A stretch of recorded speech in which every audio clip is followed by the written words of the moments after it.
And now, Philipsburg Broadcasting proudly presents Good Morning, Mr. Governor, with Francis Carty. Good morning, Mr. Governor. Stop believing false promises.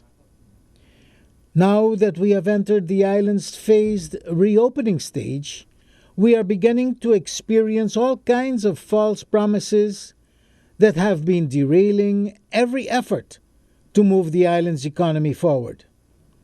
But with the coronavirus, COVID-19, in the mix, the island's population is becoming concerned and much more suspicious about new social developments.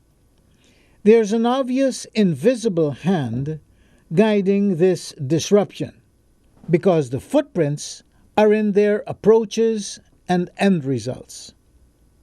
While the island was in its lockdown, the EOC guided the island through all kinds of preparatory works that were requested by the Dutch government. But the minute the island is phasing itself out of the lockdown into the reopening of its tourism-dependent economy, we are beginning to witness the footprints of the Kupukoy government.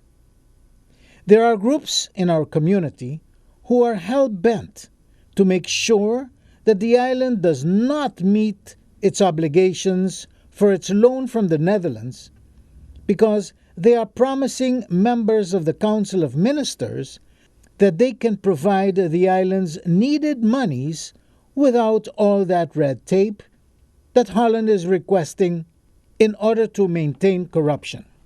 So because of these false promises, we are learning that our Prime Minister is not meeting with the Dutch minister that is due to communicate with the island next week. Under usual circumstances, we would excuse this type of rumor as another way to discredit this government from achieving its objectives effectively. But to be on the safe side of this situation, we urge our Council of Ministers to continue moving the island and its economy forward without the many false promises that they are getting from a bunch of underground crooks who are just interested in themselves rather than in the welfare of our people. Therefore, we urge our Council of Ministers to continue their good works without listening to the many false promises that they are receiving. Good morning, Mr. Governor. That was Good Morning, Mr. Governor by Francis Carty.